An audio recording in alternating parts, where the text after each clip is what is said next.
We are live. All right. Happy Thanksgiving, everyone. A little early. Hey, Patrick and David. Good to see you guys. John. Brittany is going to be engaging with the chat area. There's Brittany saying hello. Hey, Pat. So if you got any questions, you, of course, hey, Scott, Cheryl, you can just chat message them. Maybe I'll save a little bit of time for questions at the end, and we'll just give it just a couple more minutes. Again, anytime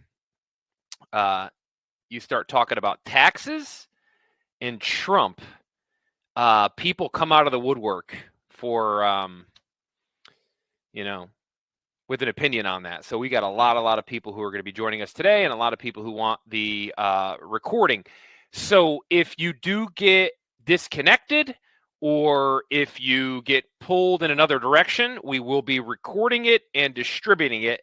So just know if you want to share it with someone, or if you want to tune into a certain section. Lots of happy Thanksgivings, lots of hellos. Love to see it. Hey, I got my own dad here. I can't let him down. Kirk and Brad and Judy and John and Paula, Donna, good to see you guys. Good to see you guys. All right, let's get going. Take this slide in with all of our presentations. We show you our compliance slide, which I am required to show, and we want you to read every single word of that because we are rule followers around here at Current Financial Partners, and we want to keep the compliance people off our backs. Brittany, you're able to see the screen, the slides, right? I think you are. Otherwise, I think you would be getting we're already getting political in the chat area. All right, the agenda today. So first thing we'll talk about are the capital markets, which is a fancy way that finance people talk about the stock market, bond markets, even the real estate markets. We'll talk a little bit about Social Security and Medicare, tax reform. That was the most important thing for me with this election. How are our tax codes going to change? And then finally, we'll put you all to sleep talking about America's budget. A year in review. It's been a heck of a year in the stock market. The S&P 500, this was as of last week. We've been selling off a little bit, but the market's up 24%. NASDAQ, mainly technology stocks, has lagged the overall market just a touch, depending on which day you look at it. And what made this year a little bit unique compared to some of the years we've seen in the past is dividend stocks, value stocks have, once again, lagging the market a little bit, but kind of in the same zip code as the technology stocks, up about 19-20%. Another awful year for bonds, as indicated through the Vanguard Bond Index, down 1%. And then finally, we don't have it charted out on this screen because it would not fit on the screen. Bitcoin, which is all over the news. I'm sure your nieces and nephews will be talking to you about Bitcoin during the Thanksgiving meal, of course. It's up 133%. It was charging towards 100,000 per coin. It has since receded. I think last I looked at it was about 92,000 per coin, but huge growth in the cryptocurrency markets. I circled this, what people are calling the Trump bump. Okay, so this is the area in which we learned Trump won every single swing state, and a lot of conservatives are now saying Trump has a mandate issued by the American people to make America great again. So this is the Trump bump. Some believe, I was somewhat of the thought, that a lot of his policies and a lot of the positive impacts that the market would have seen from deregulation and a lower corporate tax structure were already being priced into the market. All of the prediction markets had Trump winning well in advance. I know right after they announced Kamala, there was like a Kamala effect or something. I don't know what the media was calling it. But there was a moment in time where people said that Kamala was actually leading in the polls. That was never the case in the prediction markets. And I trust Las Vegas. I trust people putting their money where their mouth is more than men wearing makeup on TV telling us that the polls are trending in one direction or another. The prediction markets always had Trump winning, and some believed that the stock market had already priced in a lot of Trump's policies that they assumed were going to be happening. I think the election results bypassed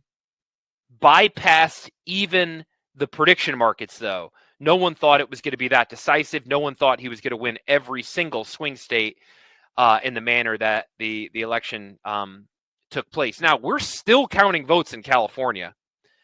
I don't think anyone from California is on this call, but I wish they would get their act together. India had the capacity to count, I think it was like 600 million votes in one day, and California is still counting votes 19 days later at a fraction of the number of votes. So we don't know the true makeup of the House quite yet because we're still waiting on stuff like that. I think Pennsylvania might still be counting votes as well. Here's the Trump bump and Trump trades. So people are saying, oh, gosh, Trump's been elected. The market's soaring. Market's only up 3%. And again, this was as of November 21st when I made this slide and sent it to compliance. The market's kind of receded since then. So I'll pour a little water on the Trump bump fire. I don't think it's as monumental as some people are making it out to be. Certainly the market's up a touch, which bodes well. You look at the last 9 elections. When the market goes up or it advances, 12 months later, the S&P 500 is up 9.5%. So the mere fact that the market advanced the day after the election bodes well for the overall S&P over the course of the next 12 months. What was the playbook? Now, we've seen this before. We've seen Trump win before, and we've seen his policies take root. His policies are lower corporate tax, deregulation. First time, I think he said he's going to, for every, I'm going to butcher this, but it was like for every one law passed, we need 5 things deregulated. This time he says it's 10 in 1, right? So every one law that gets passed, we need 10 things deregulated. So he basically wants to do what he did in 2016 on steroids. That bode well for small and mid-cap companies. Small and mid-cap companies are generally hampered by regulation more than the large caps. Large cap companies could have floors and floors of lawyers to deal with the regulation. Small business is going to explode with a lack of regulation. Deregulation is a good thing for small business as well. The financials, deal makers, money changers should do well in a deregulated environment, mainly because of M&A, mergers and acquisitions. You're going to see a lot of deal making, a lot of consolidation, which is cumbersome in a highly regulated environment. Of course, when you think of Trump, drill, baby, drill, we want shale, we want it all. We want pipelines, Keystone 2.0 back online. So the energy stocks are doing really well. And then finally, technology names, AI in particular, cryptocurrency technologies. All of these names stand to benefit under a Trump 2.0 administration, mainly because of lower corporate tax structure and deregulation. Can't talk about the S&P 500 without mentioning the Magnificent Seven. 30% of the S&P 500 is represented by these 7 names you see on the screen. And each of them has a different relationship with the Trump administration. Google probably has the most frothy relationship. I'm not going to do a Trump impersonation, but Trump said point blank, Google has got a lot of power and they've been very bad to me. Very, very bad to me. So I don't know. Trump is one to hold grudges. I don't know what he's going to possibly do to Google, but there's some legislation out there which basically Google gets a lot of protection because it's basically treated like the yellow pages, and there's some talk about Google and the way in which their algorithm works and what they're promoting. I wouldn't be surprised if we see Google's name in the news a lot as the misuse of their power that they've had. Amazon lost a $10 billion Pentagon contract in Trump's first administration. And I don't know if you remember, the Washington Post neglected to endorse someone, which had a lot of liberals up in arms, because I guess it just goes without saying all newspapers are supposed to endorse the Democrat candidate, but they didn't. They didn't endorse Trump either, but they just neglected to endorse anyone. I don't know who's actually voting because their newspaper told them who to vote for, but a lot of people were, canceling their subscription to the Washington Post. Of course, Jeff Bezos, the founder of Amazon, owns the Washington Post. So I think that was a move. A lot of people look at it as a move to the center from Jeff Bezos. So he might have a higher probability of winning government contracts with the Trump 2.0 administration. Apple, of course, you're going to see tariff, especially from goods made in China. And everyone's favorite iPhone is made in a factory that they actually have to put nets around because of the number of people that were killing themselves because of how terrible the work conditions are in China. Hate to bum everyone out, but that's just a fact. So we're going to see Apple against the ropes because of these massive tariffs that Trump is flexing on China. Mark Zuckerberg made a big move to the middle. He said, there's no way I can vote for a Democrat in this election. So, of course, he was in the news a lot in the 2020 election because of the Hunter Biden story and what have you. Microsoft and NVIDIA are really tethered to AI, and AI and Trump is good news to AI people who are building systems on AI, because he's going to be a little less regulatory on that front. And then, of course, Elon Musk was glued to the hip to Trump in the last month of the campaign. So he has Trump's ear. Oddly enough, one of the things Trump immediately flexed, he said, hey, we're going to get rid of these federal rebates for electric cars, which you would think would be a bad thing for Elon Musk, right? Because he's basically being incentivized to create electric cars. But Elon Musk's take is most of these other electric car manufacturers wouldn't last a day without these rebates. So by getting rid of the rebates, he's basically digging a big old moat around Tesla, because Tesla is going to be the only company that has the ability to continue to live without the rebates in place. So you got to believe Tesla and Elon Musk, all of his businesses, SpaceX, and even I think he still has Solar City and the Boring Company, Twitter, amongst many others, are going to be in a good position, being as though that he has Trump's ear. All right, so this is kind of a tale of two cities here. Trump's impact on a couple different sectors. The ones that are going up and to the right, that's financials and energy. Again, deal makers, M&A, banks are going to be benefited by Trump's election. Healthcare and renewable energy are going in the opposite direction. Now, why healthcare? Because of RFK. Why renewable energy? Well, if you remember, Joe Biden's marquee piece of legislation was the Inflation Reduction Act. And I don't know why they called it the Inflation Reduction Act. It should have been called the Renewable Energy Act. It was a $1 trillion act that had nothing to do with inflation. It had a heck of a lot to do with renewable energy. There's still money left over in the coffers from that act. And I think what you're probably seeing right now for the next 2 months is Joe Biden is going to be trying to give it out and dole it out. And there's a lot of talk about Trump pulling some of it back in.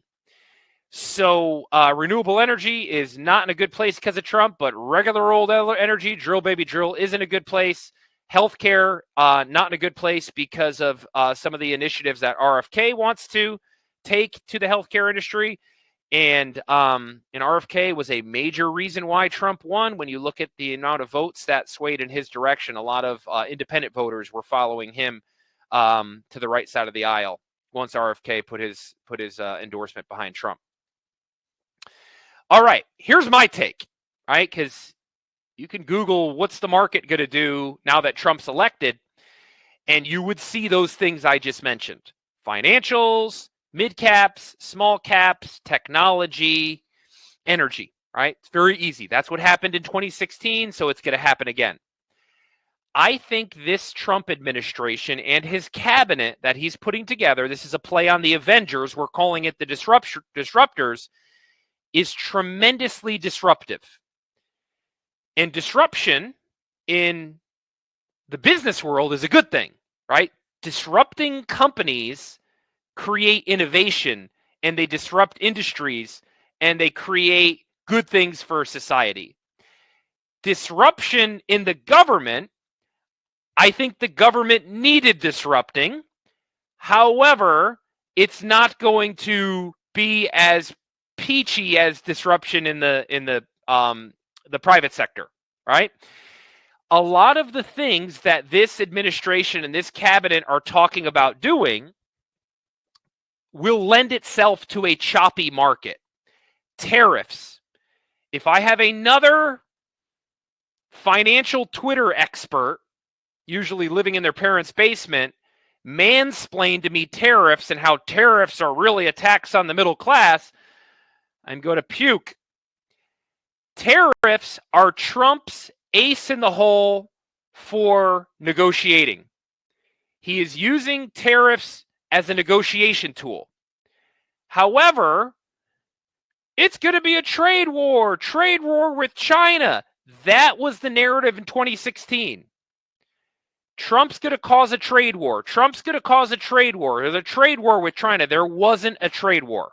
There never turned out to be a trade war.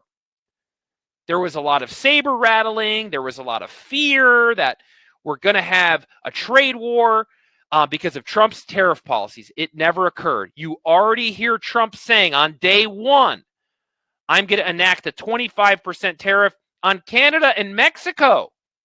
These are our allies. What we've learned of Trump is it's a negotiation tool. He's going to say, I'm going to do these tariffs. People on the left are going to freak out. Men wearing makeup on TV are going to talk about how this is, it's such a disrupting, terrible thing to do. We're hurting our allies' feelings. It's a negotiation tool. That's what I think. However, it's going to be choppy because these people are going to sensationalize every single thing that comes from Trump's mouth about a tariff and how we've never done this to our allies before and how tariffs are really a tax on the middle class and there's going to be a trade war and yada, yada, yada. You've heard it all before. It didn't play out. But he's going to do this on steroids. De-escalation. You can see Tulsi Gabbard, right? I hate to break it to you, the American war machine is a very profitable thing for the American economy. And it's gross. I think when you look at the mandate the American people offered on election day, people want out of global wars. Like the military-industrial complex ain't resonating with people right now here in America. We want de-escalation. We want some sort of peace agreement reached in Russia and Ukraine. Same goes for Israel. We don't want anything to do with that. We want out of, we want China and Taiwan, like no more war. Well, war is a money printing process, right? So we want de-escalation. If we get our de-escalation, that's a lot of money that's no longer getting pumped into the defense industry. And where's the money going to go? You could see Elon and Vivek. What they're talking about doing with the Department of Government Efficiency, DOGE, $2 trillion of government waste is what they're saying. $2 trillion. That's called austerity. When you talk about cutting $2 trillion of spending, out of the government, that's an austere move. Now, are they going to take the $2 trillion and inject it back into the economy? These people are not dumb. This idea that, they're going to do this draconian, austere process and take it and pay off debt. Now, the financial advisor in me hopes they use some of it to pay off debt. But when you have $2 trillion getting injected into the system and it's no longer getting injected into the system, that doesn't bode well for capital markets.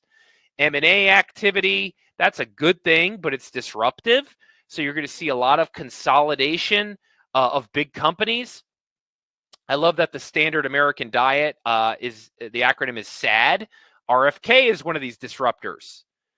So he's already talking about these big food manufacturers getting rid of a lot of the chemicals, getting rid of a lot of the stuff. It ain't business as usual.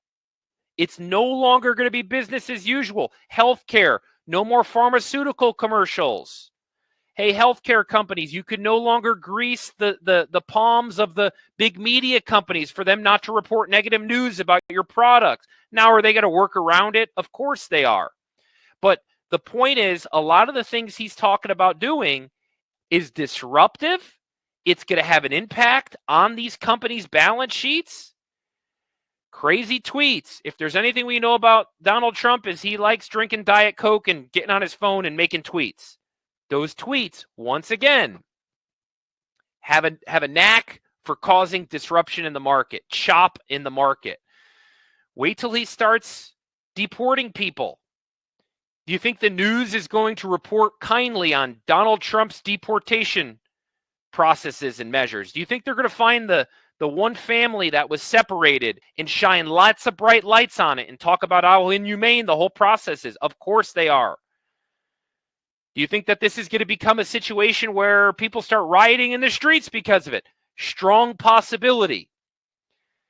This most recent election cycle was the most negative to the Republican Party that we've ever seen throughout the history of presidential election cycles. So the media is very, very biased. They're going to pull at every single string about these disrupting things that I just shined a light on. Crypto and AI, deregulation.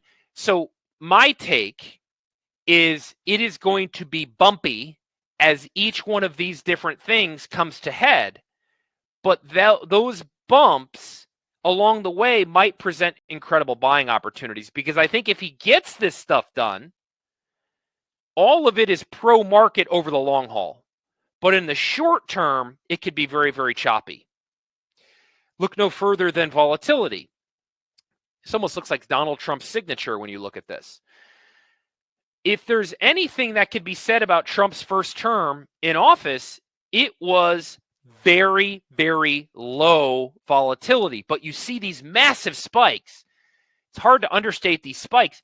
This was, volatility hit as much as 30. Here again, 30. And then, of course, when COVID hit, it was over close to 70 for a time. And then it's been relatively choppy throughout Biden's, but you can see trending downwards. So I think a lot of these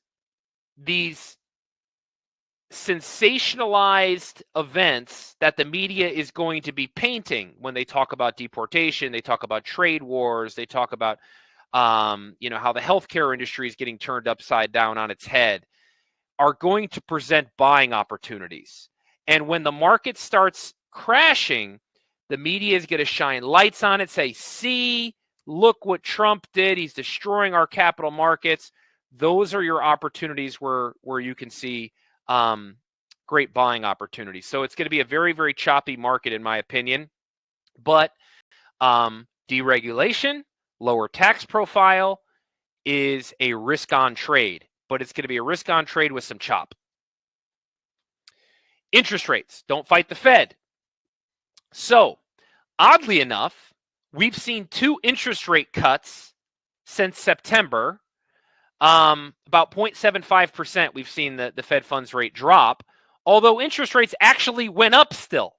There's 2 different dynamics. There's the Federal Reserve, and that's their central bank policy on what they do with the Fed funds rate.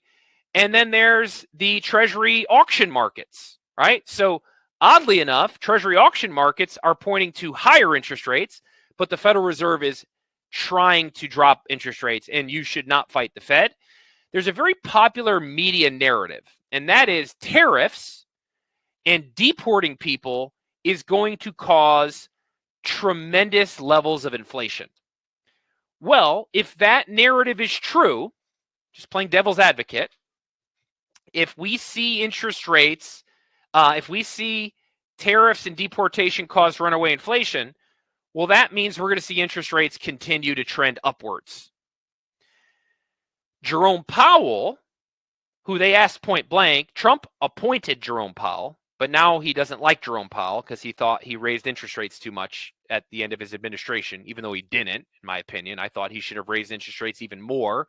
That would have gave us more dry powder when COVID happened, so we didn't have to print $8 trillion. We could have just lowered interest rates a little bit. But, Trump, the ever likes using the power of the tweet, likes using the bully pulpit, wanted Jerome Powell gone. So they asked Jerome Powell point blank, I said, hey, would you step down if Trump requested? And he said, no, very simply, no, I'm not going to step down. His term is due to end in the middle of 2026. One man's opinion, I think Jerome Powell didn't do a terrible job, and I think he's continuing to do a decent enough job. At our last webinar, I showed you the Federal Reserve's Open Market Committee dot plot. This is all of the Federal Reserve members issuing guidance on where they think interest rates should be. And what they said is by 2026, they see interest rates where they were in 2019. Meaning you're no longer going to be able to buy money markets and CDs making 5%. Those same money markets and CDs are going to be paying 1-2% perhaps. So what does that mean if interest rates are due to drop? Something to consider. We saw 11 increases in interest rates between 2022 and 2023, and we're just starting to see interest rates get cut. Trump, once he gets in office, is going to be yelling about lower interest rates, lower interest rates. So if you're a risk-adverse person, we showed you earlier bonds were down year to date. We haven't been really going near longer-term bonds. We've been going towards short duration, even money markets making 5%. But we can't count on those money markets making 5% 1 year from now. So you should be looking at longer-term solutions for those types of things. Social Security, also worth noting, I should have mentioned this earlier, if you work with us, a lot of the investment ideas that I just shared, we've already gone about implementing. Like you look at our SWAN model, we're out of healthcare. If you look at our ETF, we've already backed up the truck to a certain degree on cryptocurrency. We own MicroStrategies and Mara, and one of our biggest holding is an AI play. If you own our all-weather models, you're already seeing a higher shift towards mid-cap and small-cap. We've made these adjustments for you already. But we're doing this presentation to kind of let you know behind the scenes what we're thinking. These are different areas. So if you're working with us, this isn't a call for you to call our office because I need your blessing to make some of these adjustments. We've already made them on a firm-wide basis in many regards. But if there's certain things that pique your interest where you're like, hey, I really like that idea, should we go more heavy-handed into that approach? By all means, lean into our office. That's what we're here for. All right. Trump made a pledge on the campaign trail. I am going to protect your Social Security and your Medicare. I am not going to change the ages like they did over in France, and they're still protesting in France. I am not changing the ages. Social Security Reserve Fund, due to be exhausted by 2031. I had a funny interaction with Frank yesterday on this. He said, Adam, I thought that was 2034. Well, it was 2034, but the congressional budget, I forget the name of the organization that issued this guidance.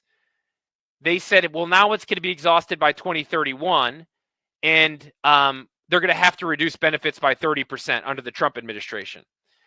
And then Frank said, isn't that one of the organizations that's probably not going to have a job in about 3 months? And I said, yes, that is probably one of those organizations. So they may be a little bit biased, but worth noting, this particular group, the reserve fund was going to be exhausted by 2034. It's now to be exhausted by 2031, which would result in benefit reductions of 30%. Trump also made a pledge on the campaign trail that he will not be taxing your Social Security. Estimates show this is going to help 40% of Americans have more take-home money. This group of people is probably 90%. The lion's share of you are getting your Social Security tax because it only takes a magi of about $45,000 for your Social Security to get taxed. So most of you are being affected by this. So if he's able to get this done, I was talking with Colin. Colin's like, I don't know how he pulls this one off. Could have been campaign rhetoric, but this is one of the things that he said. We'll soon to tell on this. Let's talk tax reform. This is a big one. Like I said earlier, this is probably the most important thing for me as a financial planner. Trump's Tax Cuts and Jobs Act was due to sunset at the end of 2025. With what happened, now that there will be a majority in the House and the Senate and in the Oval Office will be read, we'll probably see an extension here. Not only will we see an extension, there is a probability of more tax cuts. So SALT tax, that's state and local tax. There's a cap of $10,000. Trump has hinted at getting rid of that cap. Wouldn't really benefit people in South Carolina all that much. We don't pay all that much in state and local taxes, but certainly people in California and New York, and those people would stand to benefit. People who are paying a ton of money in city tax, and might help you if you pay a ton of money in property tax, though. So Social Security might get rid of the Social Security federal tax altogether. Tips and overtime, that was a popular campaign thing. People were literally writing vote for Trump because he's not going to tax your tips on their receipts at restaurants. So tips and overtime, he's talking about no longer taxing, not going to help retirees all that much. And then even reducing the corporate tax above and beyond what the first iteration of Tax Cuts and Jobs Acts did. This is a big one. There was a lot of talk, had Kamala won, that they would reduce they would get rid of the step up in basis. It's probably the most impactful thing for people to pass money to future generations. Say what you will about it. It's a mechanism people are able to pass money to heirs by dying and not paying taxes. The estate tax right now is $13.6 million. If you're a married couple, you double that number. So literally right about now, you can die and pass $27 million on to your heirs without any tax. The standardized deduction will probably remain in its current form. There won't be tax on capital gains that will mirror your marginal bracket. Some of the stuff that Kamala was hinting at represented a massive increase in most of y'all's taxes. In fact, they said it would be the largest nominal tax hike in American history if Trump's tax reform was not renewed. Taxes are a non-event. Bold, underlined. Taxes are a non-event for most of you. Had the election gone a different way, this presentation would have been very, very different. We would be talking about making monumental changes to your plans. We would have been talking about a number of different tax strategies that you needed to employ. But being it though Trump did win, he won the House, he won the Senate, you are going to see Trump's tax reform more than likely extended. 8 to 10 years is what I'm hearing. So taxes should be a non-event for a good chunk of your life now that the election turned out the way it did. Oddly enough, I read about 10 different articles on what to do with your money if Trump, now that Trump's been elected. Every single one of the articles said you should consider Roth conversions. Honestly, you should have considered Roth conversions before the election and in fear of Kamala getting elected and all of these other things rearing their ugly head. Now that we have Trump's Tax Cuts and Jobs Act, now that we have a step up in basis, for me, it makes less sense to do Roth conversions, especially if we get Trump's Tax Cuts and Jobs Act for 8 to 10 years. Now, Roth rollout conversions, strategic conversions make a lot of sense. Large-scale conversions make no sense. And of course, now that we got Lewis Tyson on board, we can show you the benefit of doing strategic Roth conversions. But this idea that now that we've got Trump, we should do mass-scale conversions doesn't make sense. I did a podcast with a guy where we debated this. We can get really, really geeky with that. Lean into our office, lean into our tax software, lean into Lewis, who's doing taxes for us now on retainer to geek out and determine if a Roth conversion is the right transaction for you. All right. Now, some of our more left-leaning people are going, Adam, this sounds all good. Lower corporate tax, no tax on Social Security, no tax on tips, not going to change Social Security. Who's going to pay for it? Because this is all campaign rhetoric. Who's paying for all of these wonderful tax benefits? Because the budget doesn't look all that good. And for all of the God-fearing, flag-waving, right-handed conservative voters, Trump did not prove to be a very fiscal conservative in his first administration. Right? He added to the debt just like Joe Biden did. He wasn't, one of these people who reduced our deficit. This is America's budget in 2024. Receipts, that's a fancy way of saying revenue or tax revenue, 4.9 trillion, whereas our outlays or our spending, 6.7 trillion, meaning we are racking up an annual deficit of 1.8 trillion. So Elon Musk and Vivek Ramaswamy have their work cut out for them. We have a current deficit. I think it's going to hit 3.6 trillion. It should hit 3.6 trillion during the holidays. That's your federal government giving you a gift of another big round number in federal debt. To put that into perspective, we always look at debt directly correlated to GDP. And the only time we've had debt even remotely close to this was during World War II, when we were funding a world war, selling people war bonds with pinup girls. So this is why people are so disgusted with the debt we have. We don't have a world war. Outside of Russia and Ukraine and in the Middle East, we kind of have global peace right now. There's no reason for us to be racking up debt like this. And of course, if you see the trajectory of our debt, it's going to just go up and to the right. Now, maybe the only good news in all of this is we're kind of the toughest man in France, the world's fastest snail. All of the G7 countries also have similar debt woes. In fact, Canada has the worst of it. Canada has done the worst job of all in managing their debt to GDP ratio. This is how it breaks down, okay?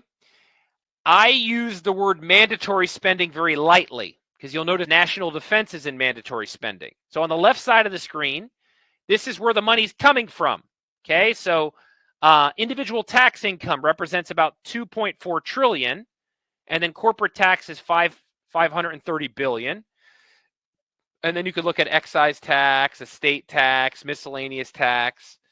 4.9 trillion of tax revenue. On the right-hand side, this is where our spending goes. I think if more people saw where their money went, they would be a little bit more proactive in talking about tax reform. And here it is, okay? 1.4 trillion is going towards funding Social Security. 912 billion towards health, 874 towards Medicare. This is the scary one. $882 billion, more than our national defense budget, is simply going towards interest payments on the 36 trillion in debt. That happened this year. Our debt interest payments supersede our national defense. I'd argue our debt is a national defense issue. Country cannot defend itself if we have that much debt. So, all of this is referred to as mandatory spending. Elon and Vivek are going to sink their teeth into that. There is going to be cuts to everything that is quote unquote mandatory in nature. Now, the discretionary spending, income security, veterans benefits, education, transportation, only represents 38% of our outlays. So no matter what way you look at this, it's all fun and games to say, let's gut the government. A lot of the government spending is on a local level, right? So you can't just, like what Elon did to Twitter, you can't fire 80% of the local school teachers. Can't do that. So they got their work cut out for them. I am hopeful because the government does need a good pruning. I think last I saw, there was 2 agencies added per year since the founding of our country. And I don't think any of those agencies ever disappeared. They just kind of get created and they get spun up and their budgets increase and increase. So a good pruning probably wouldn't be the worst thing for our nation. But there's not a lot of wiggle room here. If they are in fact able to get rid of $2 trillion of spending, that would put us at revenue neutral. I'm also of the thought you're starting to see amongst social influencers on Twitter that people are Trojan horsing Doge into this idea that, hey, once I have a level of confidence that my government is not misusing my money, then I would be comfortable paying more taxes. So call me a tin hat wearer. I think what's going to happen is Elon and Vivek are going to do their best to gut the government, and then there's going to be this push to increase taxes to pay down the debt. I think a lot of wealthy people are okay with that. You know, there's this idea that wealthy people, you know, they do everything in their ability to not pay taxes. Well, because Trump so much has admitted that.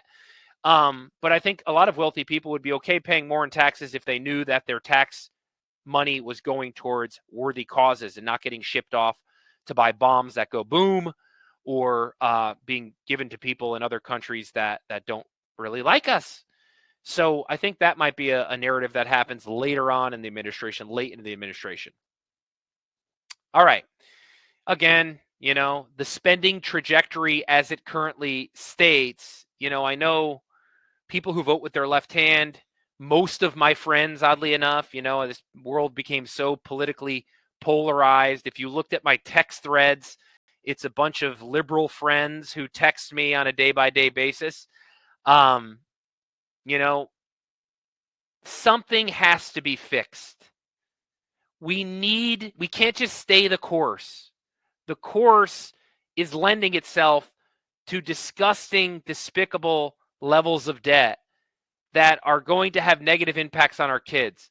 I hope, I pray that Elon and Vivek are sincere when they talk about giving people in government generous severance packages, but getting rid of this government waste.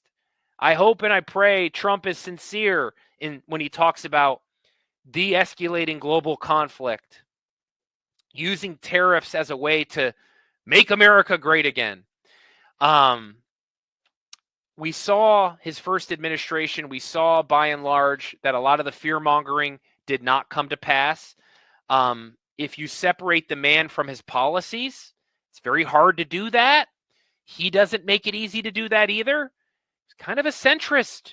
And again, not a fiscal conservative by any stretch. So something needs to give, and I'm hopeful that actually transpires. Let's talk about year-end tax savings tips. So the first tip is get with our guy. Our last webinar was about 1 month ago, and we announced that we can do it all, y'all. We can do your investment management. We could build your living, breathing, written retirement plan that gives you permission to spend your money. We can put together a will or a medical power of attorney or a financial power of attorney or trust for you. And now we can prepare your taxes. And we announced a partnership with Lewis Tyson, and he is up and running. I know many of you have already gotten a phone call. He is still working his way through those phone calls, scheduling time with you. So if he has not given you a call yet, don't be shy. Raise your hand again. But you are on a list. If you've already raised your hand, he will be giving you a call. Over 100 people said they wanted Lewis to do their taxes. So we're sorting through all those names ongoingly. We promise to get you before the end of the year. So yes, he can do taxes throughout the whole nation. Cheryl, sorry, I caught out of the corner of my eye. I have not been reading the chat because I didn't want to address every single one of those during the talk, but he can do taxes for most all of you throughout the whole country. Okay, so get with Lewis. He'll just do this for you. But if you're a do-it-yourselfer, if you don't work with our firm, here are some things that you should do. Above the line deductions are the holy grail of tax savings. Above the line deductions. Now, what are your above the line deductions? If you're a teacher, if you're in the military, there's a few of them, but most of you aren't. Electing or selecting and funding the optimal retirement savings chassis. You're self-employed, maybe that's a simple IRA, maybe it's a SEP IRA. If you're working but your spouse isn't, maybe it's a spousal IRA contribution. Maybe it's just an IRA contribution. This is the holy grail. If you have a health insurance plan that qualifies as a high deductible health insurance plan, contribute to an HSA. Contribute to an HSA. Okay? I cannot stress this enough. This results in a dollar for dollar reduction in your income. Most of you, just guessing, are in a marginal bracket of 22%. So every dollar you put into an above-the-line deductible chassis, you're saving 22 cents in taxes. So you put $10,000, you save $2,200 in taxes. Make sure you have the optimal above-the-line deduction opportunities out there. Charitable giving. If you are 70 and a half and you're giving money to charity, many of you are not realizing any economic benefit. And the reason you're not realizing any economic benefit is because you are taking a standardized deduction. So if you're over 70 and a half, you should give to your charitable causes from your IRA via what's called a qualified charitable distribution. Donor advised funds. This is a way of bundling charitable contributions. Here again, if you're not realizing economic benefits, you should bundle your charitable giving, especially if it's like you're in the last couple years of working, or maybe you had a busy tax year where you made a lot of income somehow. You sold a business, or you had a bunch of capital gains. I don't know what it is. But if you had or you inherited money and there was a taxable event through an IRA distribution, you might consider a donor advised fund contribution. 529 withdrawal strategy, something I didn't talk about in Trump's tax reform. He's talking about a $10,000 credit if you homeschool your kids. He offered a lot of flexibility through 529s. If you're giving money to your grandkids or your children, especially for school, if you put money into a 529 and it sits there for a couple weeks, you get the state tax deduction, even if you turn around and withdraw it just 2 weeks later. So use 529s as almost a washing mechanism to avoid state tax when giving money to children. So if you're giving money to children, churches, or charities, get with our office, get with Lewis. He'll show you the optimal way to do that. Right now, look at your non-qualified accounts, and if you have a dog stock that's dropped value, sell it and realize the capital loss. You can realize a $3,000 capital loss on your tax return for 2024, or if you have a loss above and beyond $3,000, pair it with a gain as to wash your portfolio of capital gain, capital losses. This is going to make you more flexible, more nimble when you go to raise money for expenditures that, might not be on your radar right now. If you go, hey, Adam, I need to get my hands on 10 grand. Well, if all of your money's in highly appreciated capital gain type things, it'd be nice to have access to stuff that's been washed of the capital gain. So gain loss harvesting, something you should consider doing. Strategic gifting. Here again, if you've got highly appreciated stock, you can fund a donor advised fund with highly appreciated stock. That's how I fund my donor advised fund. Gift the highly appreciated stock to the donor advised fund, thereby missing the capital gain and getting the donor advised fund contribution. Roth rollout conversions, and I stress rollout, okay? So a lot of people are saying you should convert all your money to a Roth. Now that we've got Trump's tax reform, possibly 8 to 10 years, why would you do that in a knee-jerk way? Why would you rip the Band-Aid off now that we have a gratuitous tax code for the next 8 to 10 years? I'm not telling you not to convert to a Roth. Convert to a Roth strategically, slowly. Everyone knows food tastes better in a crock pot than it does a microwave. I know a microwave is convenient, but you will be benefited by slow, steady conversions rather than this little turn on the microwave for 2 seconds and eat a rubber reheated meal. All right, so Roth rollout conversions, and then just small business strategies. I would tell you, I'm in Lewis's ear, every couple days, and he's already given me some feedback. He's spoken to, 50, 60 of our clients, and I find that people fall into one of three camps. A third of people he's speaking to, he's going, hey, everything looks great. Keep doing it with your tax provider. They're giving you a good deal. They're doing everything right. Go on your way. Stay where you are. And it's cheaper doing it that way. A third of people, he's going, we're able to save you some money because you missed this, this, and this. Here are some things you could bring back to your tax person, or here are some things that you might want to consider with your current tax person. And then a third of people, he's going, you're getting ripped off. We could save you a bunch of money in taxes.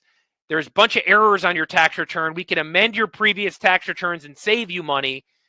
These are some things that you've missed in previous years. So I have found him to be very balanced. Remember, just to reiterate the previous webinar, this is not a cash center for me or Lewis, a profit center. I am losing money on it. So if you're better off where you're at, we will gladly tell you that, right? We would basically be manufacturing work for ourselves if we told you to continue to work with us. So lean into this tax preparation division that we've got.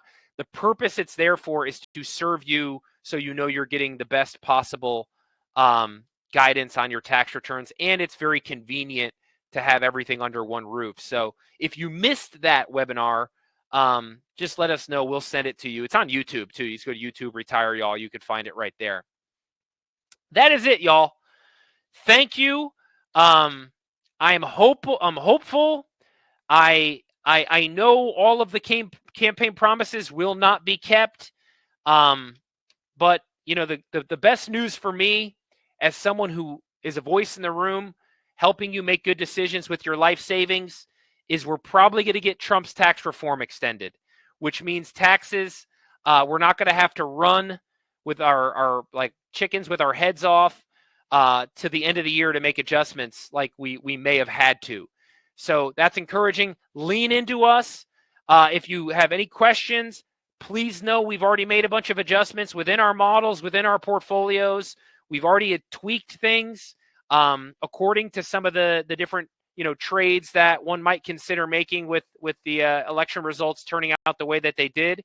And yeah, give us a call, drop us an email if you got any questions. Thank you all so much. Happy Thanksgiving, Merry Christmas, Happy Holidays. Appreciate y'all so much for joining me here today.